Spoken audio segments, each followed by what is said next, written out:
Habang nakahiga akong sugatan sa ospital, siya ay umalis papunta sa ibang babae. Ako naman ay tahimik na lumisan sa kanyang buhay, at dahil dito, siya ay nagpanik at nagsisi. Nabalitaan ko na si Sheena Monroe ay bumalik na sa bansa. Nasa gitna ako ng filmang.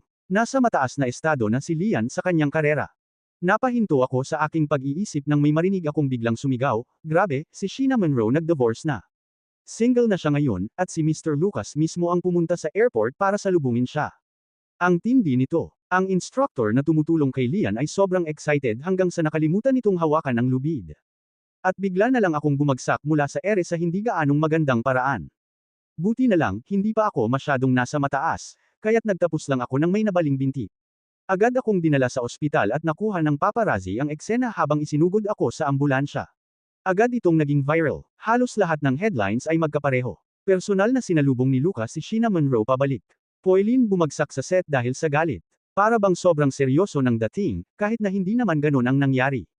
Sobrang nag-alala si Grace, ang best friend ko. Nagmadali siyang pumunta sa ospital para makita ako. Anong pinagdadaanan mo? Siya lang ay isang ex-girlfriend mula sa nakaraan, ikaw ay si Mrs. Lucas. Anong kinakatakutan mo? Huminto siya saglit, napansin ang hawak ko. Poilin, anong tinitignan mo? Hindi ako tumingin. Nakatuon ang mga mata ko sa dokumentong nasa kamay ko. Mga papel ng diborsyo. Nawala ang kulay sa mukha ni Grace. Anong klaseng tarantado si Lucas? Bago pa lang bumalik si Sheena Monroe, gusto na niyang makipag-divorce sa'yo.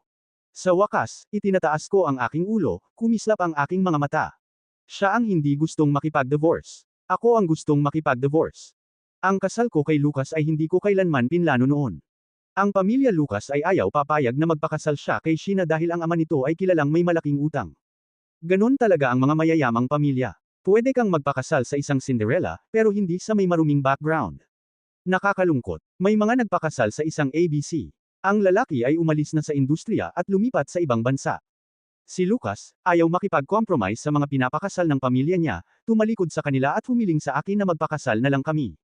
Hindi ako makapaniwala noon, halos mabaliw sa pagmamahal kay Lucas. Akala ko kapalaran na parang regalo na nahulog mula sa langit, kaya't inamin kong ako'y pumayag agad.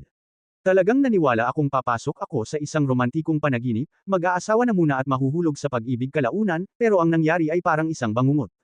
Bilang isang batang asawa ng mayamang pamilya, hindi ako pinapayagang gumawa ng mga romantic scenes, hindi pwede akong mahuli sa chismis, at hindi ko pwedeng ipakita ang kahit anong bahagi ng katawan mula sa leeg pababa. Sa screen, ang mga ganitong restrictions ay pagpatay sa umaangat kong career ng isang gabi. At kung hindi pa ito sapat, sinimulan na akong questionin ng aking biyenang ina na magkaanak tuwing ilang araw. Parang may mga gamot at kakaibang home remedies na dumadating sa bahay ko na para bang ito ay parte ng routine. Pero seryoso, paano ako magiging buntis kung kahit si Lucas, ang mahal niyang anak, ay hindi man lang nagtatangkang subukan? Akala ba niya ay kaya kong magbuntis ng isang iglap? Baka sa kanilang pamilya may nagliliwanag mula sa karma o kung anuman. Sa loob ng 3 taon ng kasal na ito, naubos ang kahit anong nararamdaman ko para kay Lucas. Ngayon, ang gusto ko lang ay makaalis, pero ang maging parte ng mayamang pamilya ay hindi basta-basta lang. Para kay Lucas, naging kasangkapan lang ako para mapalayas ang pressure mula sa kanyang pamilya, at ang mga kasangkapan ay hindi basta-basta na-reject. Pero ngayon, iba na ang sitwasyon. Nandito na si kanyang unang pag-ibig. Baka lang, dumating na ang simula ng aking paglaya. Hindi man lang siya nag-abala na bisitahin ako sa ospital pagkatapos kong mab-alien, pero hindi na ako nagulat. Noong nakaraang taon, nagkaroon ako ng mataas na lagnat at halos mamamatay na ako, pero nasa abroad siya para sa negosyo. Hindi ko na sinayang ang oras. Nagpagawa ako ng divorce papers at pinadala ito sa kanya agad. Pero sa halip na makakuha ng signed agreement mula kay Lucas, ang unang dumating ay si Sheena Monroe. Hindi kami nagkita ng 3 taon, pero nandoon pa rin ang kanyang ganda, bata, sweet, at purong-puro. Talagang ibang klase ng ganda kumpara sa bold at glamorous na itsura ko. Ang weird, kasi pagdating niya, umiyak na agad siya kahit hindi pa siya nagsasalita. Poilin, please, ibalik mo si Lucas sa akin, na may boses na nanginginig sa sakit, parang sigurado na siyang tatanggihan ko siya. Pero sa kanyang gulat, hinawakan ko ang kamay niya, na puno ng emosyon. Alam mo bang matagal na akong naghihintay na masabi mo yan? Si Sheena, nagulat na tila nabigla. Nakatingin siyang naguguluhan, Poilin, anong nainom mong gamot kaninang umaga? Nakita kong nagduda siya, at si Sheena Monroe ay umungol na parang naguguluhan. Hindi ko siya sinisi, sa tingin ko, ako ang dapat sisihin sa kung paano ako naging makapal at desperado na humabol kay Lucas noon. Wala na akong duda kung bakit akala niya hindi ako papayag na makipaghiwalay kay Lucas. Wala akong ininom, nasa matino akong pag-iisip, sabi ko, habang magaang tinatapik ang kamay niya. Seryoso ako. Tumingin ako sa kanya at tinanong, anong plano mo ngayon kay Lucas? Sa totoo lang, bakit hindi mo na lang tiyakin ang mga bagay? Magpabuntis ka na kung kaya mo. Baka sakaling payagan ka na ng pamilya Lucas na makasal. Seryoso akong nagmamalasakit sa kanya. Matapos ang 3 taon, naintindihan ko na kung gaano ka-obsessed ang mga mayayamang pamilya sa pagpapatuloy ng kanilang lahi. Ang pagbubuntis ay isang malakas na bargaining chip, pero hindi ko inaasahan na bigla na lang na nagdilim ang mukha niya. Hinailan niya ang kamay niya palayo. Galit na galit, Poilin.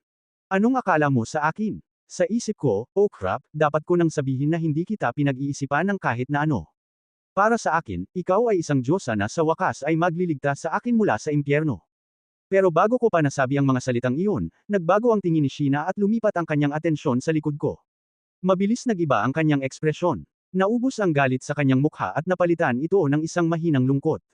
Bigla na lang siyang bumagsak sa lupa, umiyak ng malakas na parang nagpapanik. Habang nakatingin siya sa akin, nanginginig ang boses niya, Poilin, sumpa man, hindi ko sinisikap na agawin si Lucas sa iyo. Gusto ko lang siyang tingnan mula sa malayo. Yun lang. Ang biglang pagbabago sa kanyang tono at pagkilos ay sobrang mabilis at awkward na hindi ko na kailangang lumingon para malaman kung ano ang nangyayari. Nandito na si Lucas. Tumingin ako kay Sheena na may pagkaawa. 3 taon na wala sa spotlight, talagang naapektuhan ang acting niya, akala ko pa nga, kahit may rose-colored filter, walang paraan na maniniwala si Lucas. Baka in love siya, pero hindi siya bobo. Pero, naisip ko, mas mabuti na lang natulungan siya kung yun ang gusto niyang ipakita kay Lucas na ako ang inggit-erang masamang asawa para makuha ang simpatiya niya. Buti na lang, yun ang specialty ko, ang magpanggap na kontrabida. Yan ang best kong nagagawa. Walang pag-aalinlangan, hinaila ko si Sheena sa kwelyo at sinampal siya ng 2 beses. At para lang makumplito ang eksena, sumigaw ako ng isa sa mga paborito kong linya, ikaw, makasalanang babae ka. Akala mo hindi kita pwedeng kaladkarin. Pero pagkasabi ko noon, nagsisi ako. Damn, sobrang lakas ng sampal ko. Nanginginig na ang palad ko sa sakit. Dapat pala ay vase na lang ang ibinato ko sa kanya. Habang nag-iisip ako ng galit sa sarili ko, may boses na puno ng galit na narinig ko sa likod ko. Poilin, anong ginagawa mo? Lumingon ako at nandyan na si Lucas sa pintuan ng hospital room. Si Sheena, na tila nalugmok pagkatapos ng sampal ko, ay bigla na namang bumangon pagkakita kay Lucas. Tumakbo siya papunta sa kanya, umiiyak, Lucas. Ang delicate na boses niya na may luha at nakakaawang ekspresyon ay siguradong na makakauhan ng puso ng sinuman. Kahit ako, naisip ko na ang tibok ng buto ko ay lumambot sa ilang segundo. Sayang, hindi ko pinigilan ang mga sampal na iyon. Ang mukha niya, lalo nang namamaga, parang isang balon, nagmumukha na siyang kawang-awang baby pig. Pero syempre, si Lucas, nakasuot ng rose-colored glasses. Tumingin siya kay Sheena at instinctively lumapit para yakapin ito, pero huminto siya sa huli. Nilingan niya ang assistant niyang si Jason, dalhin si Miss Monroe at ipagamot ang mukha niya. Ang boses niya'y mahigpit, habang umiiyak si Sheena at medyo nag-aalangan na sumama kay Jason palabas ng kwarto. Doon lang tumingin si Lucas sa akin, ang tingin niya ay biglang naging sobrang malamig. Poilin, anong akala mo sa ginagawa mo? Sumagot ako ng pabalang, anong akala ko sa ginagawa ko? Lumapit siya sa asawa ko. Sinampal ko siya, so anong masama doon? Naipakita ko na ang imahe ng classic jealous, spiteful wife, pero hindi ko nakakalimutan ang totoo kong layunin. Itinaas ko ang kilay at nagdagdag, Lucas, nakuha mo na ba ang divorce papers na pinadala ko sa iyo? Kung may oras ka, pirmahan mo na. Wala na akong interes na maging martir na asawa. Dito, yumigting ang panga ni Lucas, sumimangot siya, huminga ng malalim para subukang pigilin ang galit at tumingin ng diretso sa akin. Poilin, sabi niya, mababa at pigil ang boses. Gaano pa katagal mo gustong gumawa ng eksena? Ilang beses ko pang kailangang sabihin sa iyo, wala namang nangyayari sa amin ni Sheena. Magkaibigan lang kami, hindi mo ba kayang tigilan ang pagiging hindi mo makatwiran? Tumingin ako sa kanya at di ko napigilan na tumawa. Ganyan talaga si Lucas. Hanggang hindi siya tuluyang natutulog katabi si Sheena Monroe, para sa kanya, walang mali sa kanyang ginagawa. At kung hindi ako okay dito, ako ang nagiging problema. Naalala ko ang mga unang araw pagkatapos naming ikasal, noong sobrang nahuhumaling ako sa kanya. Hindi ko kayang tanggapin ang malamig na trato niya. Tinrato niya ako na parang wala lang, kaya't sinubukan kong mapalalim ang relasyon namin gaya ng mga nasa relationship guides. Nagplano pa ako ng romantic camping trip, akala ko 2 lang kami. Paano ba naman hindi magkikislapan ang mga damdamin? Pero pagdating namin sa campsite, nakatanggap siya ng tawag mula kay Sheena. Sabi niya, sinaktan siya ng asawa niya. Kakabalik niya sa bansa at hindi niya alam kung kanino pa siya lalapit. Si Lucas, walang pag-aalinlangan, umalis at nagmadaling hanapin siya, iniwan akong nag-iisa sa bundok ng gabing iyon. Umulan at nagkaroon ng landslide, kaya't nabilanggo ako sa lamig hanggang umaga. Nung na-rescue na nila ako, halos wala na akong malay dahil sa hypothermia. 3 araw akong nasa ospital bago pa man ako dinalaw ni Lucas, at ang una kong tanong sa kanya nang makita ko siya ay, ganun ba talaga siya kahalaga sa buhay mo? Hindi ko siya inaakusahan, talagang nagtataka lang ako. Anong sagot niya sa akin? Pareho pa rin ang sinasabi niya ngayon na may impatience sa mukha niya, Pauline, kaibigan ko lang siya. Can you stop making a fuss? Unbelievable. Parang nagtatanim siya ng berde na damo sa ulo ko at inaasahan kong pasalamatan siya sa landscaping na iyon. Dahil sa mga lumang sama ng loob at bagong sugat, lahat ng iyon ay bumalik. Hindi ko na napigilan, itinaas ko ang parehong daliri sa kanyang mukha at sinabing, Lucas, putang ina mo. At umalis siya ng galit. Nang maglaon, medyo nagsisi ako hindi dahil sa pagmumura, kundi dahil hindi ko natapos ang usapan tungkol sa diborsyo bago ko siya pinaalis. After 2 days, na-discharge ako mula sa ospital. Siyempre, wala si Lucas sa bahay. Normal na yun. Sa 3 taon naming kasal, mas kaunti pa ang beses na umuwi siya kumpara sa dami ng food deliveries na in-order ko. Habang nagpapahinga at nagpapagaling, ang atensyon ko ay nakafocus kay Lucas at Sheena. Ang bawat galaw nila, hindi ko na kailangan ng private investigator. Nakalatag na lahat ng impormasyon ng paparazzi. Malaki ang investment ni Lucas sa paglulunsad ng bagong agency, at isang tao lang ang pinapiirmahan niya sa isang kontrata, si Sheena Monroe. Naka-grand comeback siya, nakakuha ng 3 major adapted dramas sa isang bagsakan. Sinamahan siya ni Lucas sa launch ceremony at tila nagtititigan sila na parang scene mula sa romantic movie. Habang nag-scroll ako sa mga headline na punong-puno ng selos, hindi dahil kay Sheena, kundi dahil sa mga script ng dramas na may gwapong mga binatang aktor, gusto ko ring makasama sa mga hot baby face na bachelor. Nakahiga ako sa couch at halos umiyak nang biglang tumunog ang doorbell. Ang nanay ni Lucas. Pagkapasok niya at nakita ang mga takeout container sa lamesa, pinigilan niya ang ilong niya at umasta na parabang ang amoy ng noodles ay parang lason. Pero sa kabutihang palad, hindi siya nagsimula sa usual na panggigitgit niya. Tinawag niya ako sa pangalan, unang beses sa 3 taon ng kasal namin. Pumunta ako dito kasi gusto kong makipag-usap tungkol kay Sheena. Na-shock ako. Wala akong oras para i-proseso na tinawag niya akong Pauline bago niya hinawakan ang kamay ko at, gamit ang mukha niyang banat dahil sa Botox, nagsikap ng umiti, anumang, iniisip ni Lucas ay gusto namin ng tatay niya na sa panig ka namin. So nandito siya para kumbansihin ako. Sinubukan niya talagang magmukhang mabait at nanay, pero hindi ko na napigilan ang sarili ko. Umiyak na ako, hawak ang kamay niya na parang buhay ko ang nakasalalay dito. Mama, bakit? Anong meron sa akin? Sabihin mo na lang at babaguhin ko. Napansin kong parang nasira ko ang cold elite socialite na babaeng ito. Ang mga facial muscles niya, parang nag-malfunction, Pauline, malinaw na sobrang upset ka, hindi ka na yata nag-iisip ng maayos. Mag-usap tayo ulit sa ibang araw. Pagkasabi nito, umalis siya na parang nakakita ng multo. Hindi ako masyadong okay, pero naintindihan ko ang posisyon niya. Maaaring hindi niya ako gaanong gusto sa simula, pero hindi rin naman siya sobrang mapagmataas at malupit sa akin. Pero yon na nga, mas hindi niya kayang tanggapin si Sheena Monroe. Kumpara sa kanya, ako ay parang ligaw na damo na biglang naging mahalaga ngayon. Naisip ko, siguro hindi ka agad magiging pabor sa diborsyo namin ng mama ni Lucas. Kailangan kong kumilos ng mabilis, tapusin ang lahat bago pa man siya at ang tatay ni Lucas magsimula ng pressure sa kanya tungkol sa amin. Wala na akong pakialam sa sugat ng binti ko. Kinuha ko ang sarili ko at naghabol agad papunta sa kumpanya ni Lucas. Noong una, madalas akong pumasyal sa opisina niya, nagkaroon ako ng naivety na maging sweet at devoted na asawa, naghahatid ng homemade lunch boxes araw-araw, pero hindi naman siya naglaan ng pansin sa akin.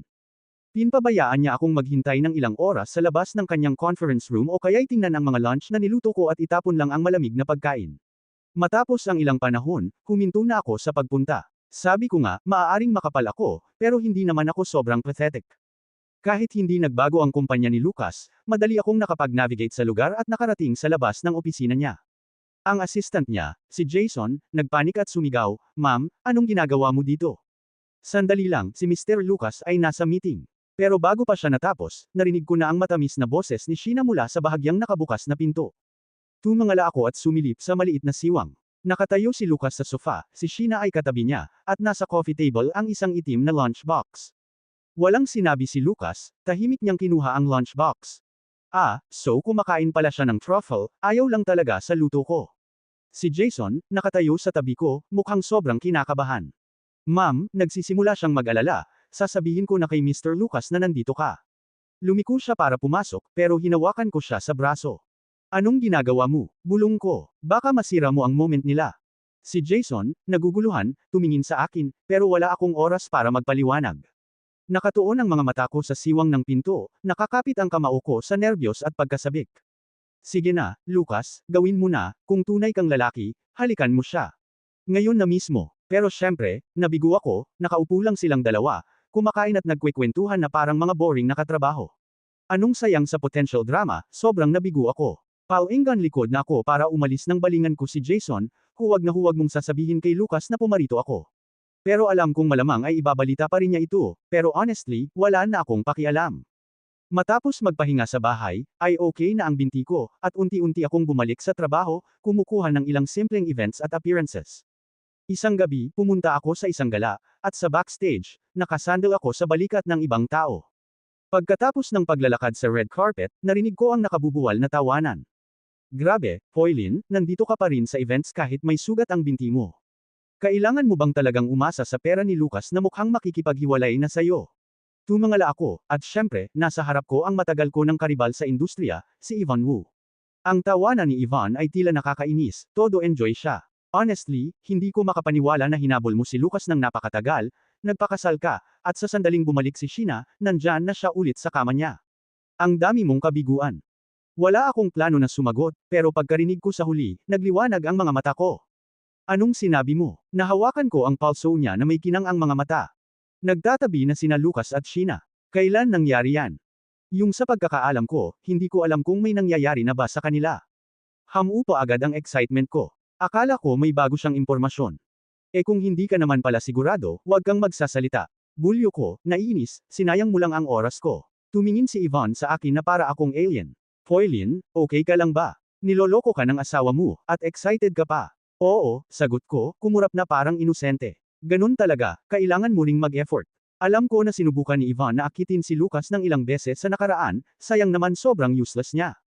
Pagkarinig niya sa sinabi ko, nagalit siya, pero wala siyang masagot kundi ang ibato sa akin ang isang huling masamang tingin bago siya umalis. Nang biglang lumabas siya, narinig ko ang mahinang tawa mula sa likod ko. Lumingon ako at nakita ko si Jack Lucas Moore, nag-iba ang mood ko.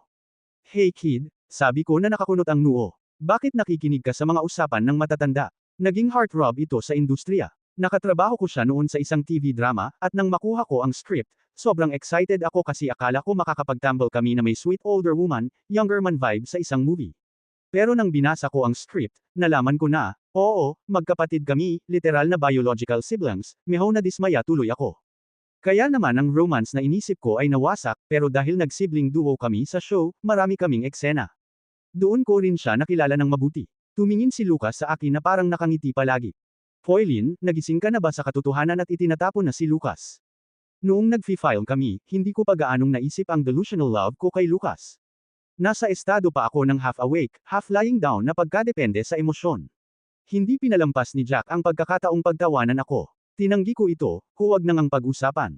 Gusto ko sanang iwan siya, pero hindi ko pa nagagawa. Seryoso ako sa sinabi ko. Kahit bumalik na si Sheena Monroe sa loob ng matagal na panahon, wala namang malaking nangyari sa pagitan nila ni Lucas. Parang ang panganib ng isang first love ay nasa pagkasabik. Kapag nandyan na siya palagi, nawawala na ang fantasy at nagiging parang plain na kanin na lang. Nagtaas ng kilay si Jack nang marinig yun, pero tumawa rin siya matapos. Sige, tutulungan kita. Hindi ko siya seneryoso. Anong magagawa ng isang spoiled na katulad niya ang makakatulong sa akin? Pero, makalipas ang kalahating buwan, talagang nagdulot siya ng malaking issue. Nademanda si Sheena Monroe, dahil apparently, habang kasal siya sa ex-husband niya, nag-start siya ng fraudulent company gamit ang pangalan nito sa harap ng kamera. Ang dami niyang iyak at nagpupumilit na wala siyang kinalaman dito, na siya raw ay ginamit at minanipula lamang. Biglang sumugod si Grace sa bahay ko na mas anxious pa kesa sa akin. Foylin, ano to? Ngayon, imposible nang may kasal si Sheena kay Lucas dahil dito, di ba? Ibig sabihin, stuck ka na bilang Mrs. Lucas magpakailanman. Hindi naman unreasonable ang pagkabahala niya. Dati, pinilit ng pamilya Lucas na paghiwalayin si Lucas at Sheena dahil lang sa kanyang tatay na may malaking utang. Ngayon, nagsimula na naman si Sheena na maging bahagi ng isyong skandal, na akusahan na siya, kahit gaano pa siya kainosente. Pero sa gulat ni Grace, nagsimula akong tumawa. Tinitigan niya sa ako, naguguluhan sa ginawi ko. Babe, okay ka lang. Nasa matinong pag-iisip ka na ba? Ikaw ang gumising dyan, paghagupit ko sa kanya. Ito na ang patunay. Makakapag-divorce na ako dahil si Lucas ang nag-iisa niyang pag-asa. Sa halip na lumayo sa kanya, mas madalas pa itong didikit sa kanya. Halos araw-araw, live updates mula sa paparazzi. Sinusundo ni Lucas si Sheena mula sa istasyon. Nagkikita sila ng sikreto sa alauna ng madaling araw. Sinamahan pa ni Lucas si Sheena sa pagdinig sa korte. Isang gabi, habang natutulog ako sa bahay, bigla akong nagising at halos mapasigaw. Nasa tabi ng kama ko si Lucas. Lucas, nawala ka na ba sa katinuan? Bulalas ko. Matagal siyang nakatitig sa akin bago nagsalita. Poilin, hindi mo ba sinabi na gusto mong sumubok ng romance dramas? Napakurap ako. Oo, kinausap ko na ang agency mo. Okay ka nang tumanggap ng mga role. Noong kinasal kami, binili ng pamilya Lucas ang agency ko at na-lockdown ang buong career ko sa romantic roles. Kalimutan mo na, ni hindi nga ako nakahawak ng kamay ng male co-star ng 3 taon. At ngayon, bigla na lang niyang binawi ang pagbabawal. Agad kong naisip, oh, may nangyari na sa inyo ni Sheena, di ba? Kaya ngayon, guilty ka, at ito ang paraan mo para makabawi sa akin. Pero syempre hindi ko na lang sinabi, nanatili sa isip ko na lang yun. Nag-blow kiss ako sa kanya at nagbigay ng pinakamalambing na ngiti na tila bula, salamat, hubby. Ikaw na ang the best. Si Lucas ay napatigil ng 1 segundo. Nakita ko yun sa mukha niya, pero hindi na ako nagpahalata. Humiga ako, hinatak ang kumot at tumalikod. Ang hindi niya alam, sa ilalim ng kumot na iyon, natatawa ako ng malakas. Sa mga nakaraang araw, sobrang bait niya sa akin, na nakakapaghinala. Pumayag siya na ako ang pumili ng kahit anong script na gusto ko at nagbigay pa siya ng mga regalo. Oo, wala sa mga ito ang bagay sa akin, pero pwede ko silang ibenta at kumita. Dahil doon, lalong napagtibay sa isip ko na talagang may nangyayari na sa kanila ni Sheena Monroe. Sinabi niya sa akin na kailangan kong dumalo sa 80th birthday celebration ng lolo niya. Si Grandpa Lucas ang elder patriarch ng pamilya, at para sa milestone na ito, hindi lang mga extended relatives ni Lucas ang magkikita-kita, kundi pati mga business partners at influential figures. Pumayag akong dumalo, hindi dahil gusto kong ipakita ang magandang larawan ng pamilya Lucas, kundi kasi si Grandpa Lucas ang tanging tao sa buong pamilya na talagang nagpakita sa akin ng kabaitan. Masigla at masaya ang banquet, pero mukhang hindi maganda ang pakiramdam ni Grandpa Lucas. Asan si Jack? Tanong niya habang tinitingnan ang paligid. Wala pa siya. Nagtatanong siya tungkol kay Jack, pinsan ni Lucas. Ang matandang Lucas ay may 2 anak, at ang mas nakatatanda ay ama ni Lucas. Ang nakababatang anak ay namatay sa isang aksidente sa sasakyan mahigit 1 dekada na ang nakalipas, na iwan ang isang anak, si Jack. Lumaki si Jack sa ibang bansa kasama ang kanyang ina at bumalik lang sa bansa ilang taon na ang nakalipas. Si Grandpa Lucas ay palaging nakakaramdam ng guilt sa nangyaring iyon at sobrang na-attach kay Jack, pero si Jack ay naging mahirap abutin. Naikasal ako sa pamilya Lucas ng 3 taon at hindi ko pa siya nakikita ng personal. Habang si Grandpa Lucas ay unti-unting nalulumbay, biglang nagkaroon ng kaguluhan sa labas. Anong nangyayari dyan? Tanong niya. Bago pa siya natapos, pumasok si Sheena sa pinto. Nawala agad ang ngiti ng mama ni Lucas. Anong klaseng kalokohan to? Bulyo niya, humarap sa mga security guard. Bakit niyo pinapayagan ang mga katulad niya dito? Ang mga salitang iyon ay tila nagdulot ng pighati sa mga guard. Ma'am, hindi po namin sinadyang hindi siya mapigilan, sabi ng isa sa kanila. Sinabi po kasi ni Miss Monroe na, pero hindi na siya natapos dahil si Sheena ay sumulong at tinapos ang kanyang sinasabi. Napakaputi ng kanyang mukha, pero mataas ang boses, buntis ako sa anak ni Lucas. Will the Lucas family shrink responsibility? Napasigaw ang buong kwarto. Halos mawalan ng balanse ang mama ni Lucas habang sinasaluko ang bibig ko para di tumawa ng malakas. Sa wakas, nandito na. Dumating na ang season of freedom ko. Agad na dinala sina Lucas at Sheena sa study room ng mga elders. Ang grand 80th birthday party ay nagmistulang maging magulo. Tuldok. Ako. Ayaw kong makisali sa gulo, kaya naglagay ako ng pinakamalungkot na ekspresyon at sinabi na kailangan kong magpahinga sa guest room para huminahon. Pagdating doon, kinuha ko ang phone ko at nag-chat kay Grace para sa isang round ng chicken dinner. Grand Slam. Sigaw niya. Naisip ko sanang ipagsabi ang 98K kong game nang biglang bumukas ang pinto. Natigilan ako, inihagis ang phone ko at tinakpan ang mukha ko gamit ang mga braso ko. Wow, sobrang miserable ng life ko. Paano nagkaroon ng anak ang asawa ko sa iba? Talagang binuhos ko ang puso ko sa role na ito, umiiyak ako na parang multo sa kalungkutan, hanggang sa narinig kong bamulong ang pamilyar na boses sa likod ko, ayos na, Poilin, tigilan mo na ang drama. Lumingon ako at, oh, crap, si Grandpa Lucas pala siya. Agad kong ibinigay ang awkward na ngiti ko, Grandpa. Hindi ko alam na ikaw yan. Maaari ko pang lokohin ang ibang pamilya Lucas, pero itong matandang Sly Fox, alam na niya noon pa man. Alam na niyang gusto kong mag-divorce kay Lucas, kaya walang saysay na magkunwaring masaya sa harapan niya. Napabuntong hininga siya. Alam kong kasalanan ito ni Lucas. Sinabi ko na sa kanila na desidido na akong ipag-divorce kayo. Ang mga mata ko ay naglakbay sa saya. Hinawakan niya ang kamay ko. Alam kong gusto mo ng kalayaan, at ang matandang ito ay ibibigay ito sa iyo. Pagkatapos ay nagbigay siya ng maalat na ngiti, pero sa totoo lang, sana maging granddaughter-in-law kita. Parang nakakuha ako ng bullet point. Sa mga mayayamang pamilya katulad nito, ang pagbubuntis ay talagang trump card, lalo na sa pamilya ng mga Lucas na sobrang pinahahalagahan ang hitsura at legacy. Hinding-hindi nila papayagan ang isang anak na ipinanganak sa labas ng kasal, at bumababa na ang linya ng mga lalaki sa pamilya Lucas. Kaya sa sitwasyong ito, sa wakas, nakuha ni Sheena ang wish niya na makasal sa pamilya, at ako naman, nakuha ang wish kong makuha ang divorce. Magandang settlement ng diborsyo. Umalis ako na may malaking bahagi ng mga ari-arian, kasama na ang buong pagmamay-ari ng dating agency ko. Sa araw na pinirmahan namin ang mga papeles ng diborsyo, para akong nakikinig ng sigaw ng excitement, halos mapunit na ang papel. Samantalang si Lucas, hindi pa man lang humahawak ng panulat. Nagsimula na akong mainip. Lucas, bakit hindi ka pa pumipirma? Huwag mo namang sabihing nababahala ka pa sa paghahati ng mga ari-arian natin. Akala ko hindi ka ganun, isinilang ka na may silver spoon sa bibig.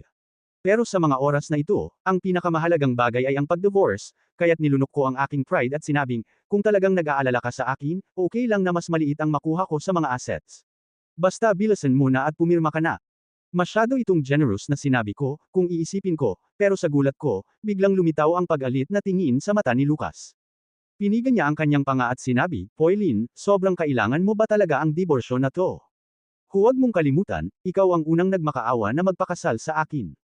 Hindi ko inaasahan na dadalhin niya iyon, kaya't natigil ako saglit, pero pagkatapos ay ngumiti ako.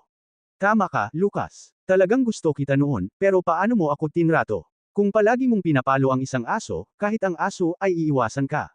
At hindi ako aso, tao ako. Nanigas ang mukha niya. Tumingin ako sa kanya ng kalmado, Lucas, palayain mo na ako, at least totoo ang naramdaman ko para sa iyo noon at talagang minahal kita. Nakatitig siya sa akin ng matagal, at sa wakas, sabi niya, sige. Yumuko siya at pinirmahan ang papeles. Nang matapos, inabot niya sa akin ang kasunduan at sinabi, Poylin, sana maging masaya ka. Hindi ko alam kung sa imagination ko lang ito, pero sa isang segundo, para bang may bahid ng kalungkutan sa mata niya. Hindi ko na ito inisip pa. Kinuha ko ang mga papeles mula sa kamay niya, ngumiti ng maliwanag at sinabi, salamat, sana maging masaya ako, mas higit pa kaysa sa iyo. Ang mga araw pagkatapos ng diborsyo ay puno ng champagne at fireworks. Nakapirma na ako ng kontrata sa ilang romantic dramas, kasama ng mga gwaping na male leads. Pagkatapos, ay umalis ako para sa isang wild vacation kasama si Grace, nag-host ng malalaking party sa bahay ko, inimbitahan ang lahat ng gusto ko sa industriya, at kumuha ng 12-12 ng mga gwapong models para magsaya kasama namin. Talaga, ginawa ko ang lahat ng mga ipinagbabawal noon ng pamilya Lucas. Isang araw, nagsagawa ako ng malaking house party. Sobrang saya ko, kaya't napainom ako ng sobrang dami at tuluyan akong na-blackout. Pagkagising ko kinabukasan, sumasakit ang ulo ko parang bibigay na. Umungol ako, kinailangan kong itayo ang sarili ko at abutin ang phone ko sa kama. Pero sa halip na ang phone ko, nadama ko ang ibang bagay. Lumingon ako at nakita kong may tao na nakahiga sa tabi ko. Napasigaw ako sa gulat. Isang kamay ang humawak sa bibig ko. Si Jack Lucas Moore, nakakunot ang noo habang binubuksan ang mga mata niya, halatang naiirita. Maaga pa, di ba pwedeng hindi ka sumigaw? Napahinto ako sa gulat. Tinulak ko ang kamay niya. Jack, anong ginagawa mo dito? Inimbitahan ko ang karamihan sa mga kaibigan ko sa industriya sa party kagabi, kasama na si Jack syempre, pero wala sa isip ko na imbitahan siya sa kama ko.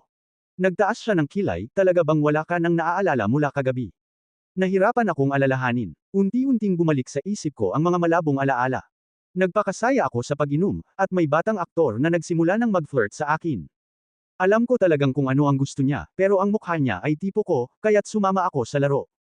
Tapos, dumating si Jack, galit siya, anong akala mo sa ginagawa mo? Sobrang lasing na ako nung nag-umpisa akong magsalita tungkol sa kung gaano ako kalaya at kung gusto kong maranasan ang youth energy. Tapos, anong sinabi ni Jack? Ayun, naalala ko na, sinabi niya, kung gusto mo ng youthful energy, nandito lang ako. Doon ko naisip na parang may pinagmamalaki si Jack Lucas Moore. Interesado ka ba sa akin?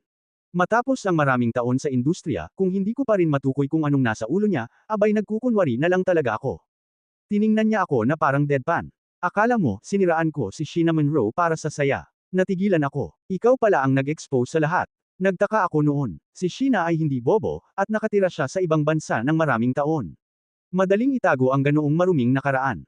Paanong bigla na lang sumabog ang lahat? So siya nga yun. Sumanghal siya sa ilong bilang tanda ng pagkadismaya. Kung hindi ito nangyari, paano na lang siya makikipag-ugnayan kay Lucas sa lahat ng nakataya? Akala ng karamihan, ang skandal ni Sheena ay totally nakasira sa chances niya kay Lucas, pero ang totoo ay kabaligtaran.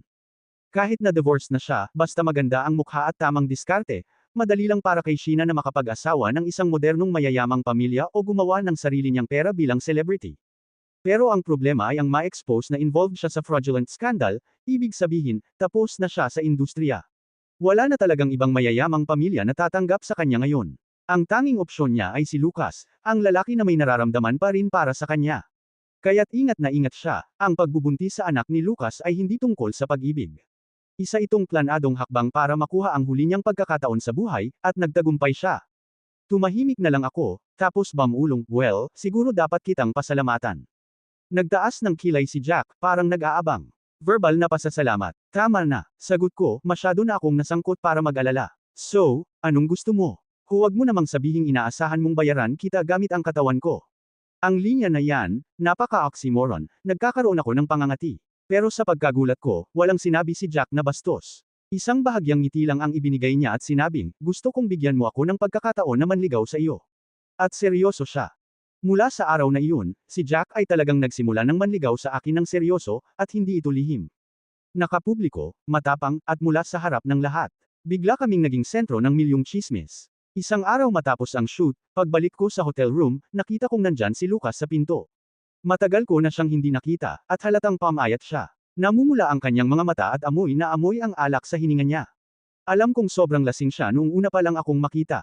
Hinawakan niya ako sa palso at agad na nagtanong. Poilin, may relasyon ba kayo ni Jack Moore? Natawa ako dito. Sa tono niya, para bang iniisip ng sinuman na mag-asawa pa rin kami at niloko ko siya. Kaya't kalmado kong sinagot, kung meron, ano naman sayo? Nanlumo ang mukha ni Lucas. Kakawala lang natin sa kasal.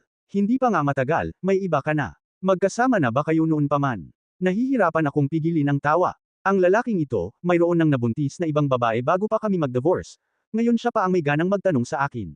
Tinitigan ko siya ng diretso at tinanong, sa tingin mo, may karapatan kang itanong yan. Nadinig ko siyang bamulong, halos para sa sarili niya lang, bakit siya? Bakit siya pa? Hindi ko alam kung sa imahinasyon ko lang pero parang si Lucas ay nai-insecure kay Jack.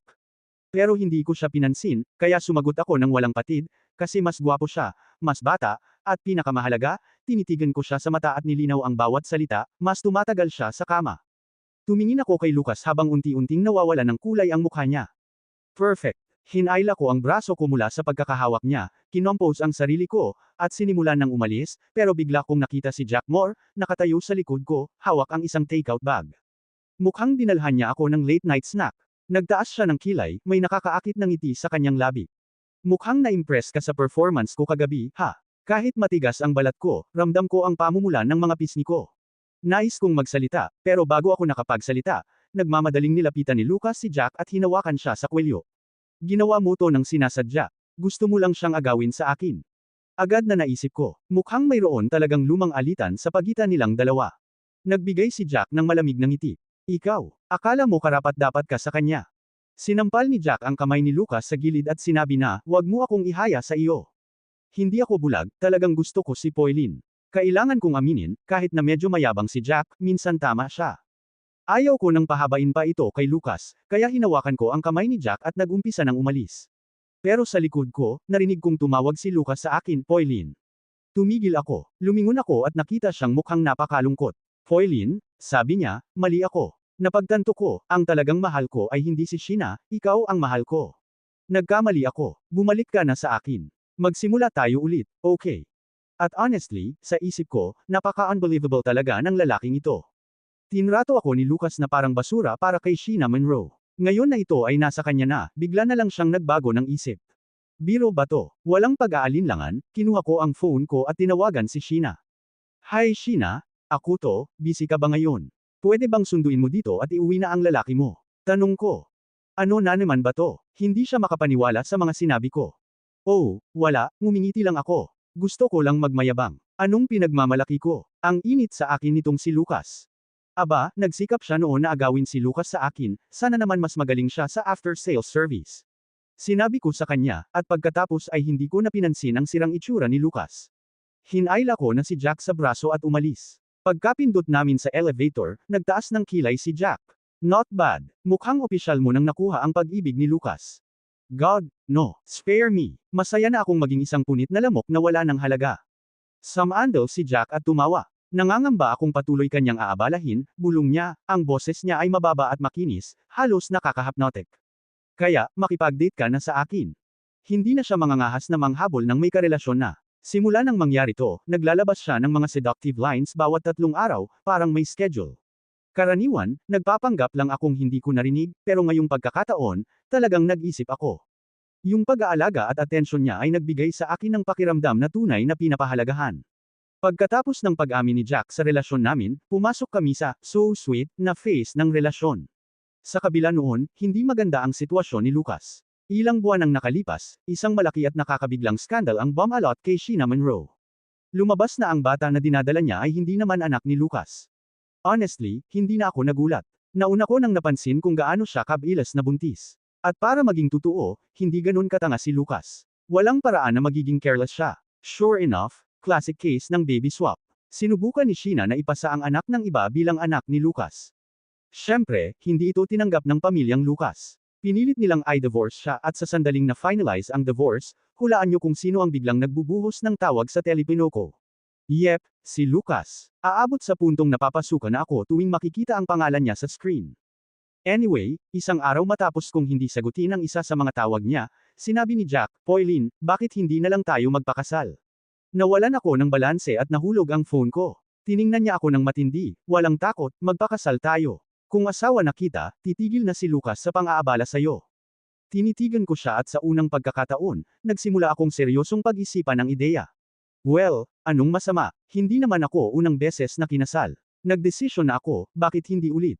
Hindi nagbibiro si Jack. Sa susunod na nalaman ko, nag-set up na siya ng meeting sa mga magulang niya, at dito ako biglang kinabahan. Jack, baka naman kontrolin nila ang career ko pagkatapos ng lahat ng ito. May pagkabahala na ako na nagmula siya sa mayaman na pamilya, at pagkatapos ng lahat ng yun sa pamilya Lucas, tapos na ako sa mga mayamang in-laws. Relax ka lang, wala namang magko-control sa akin. Kung pakakasalan mo ako, mabuhay ka ng ayon sa gusto mo.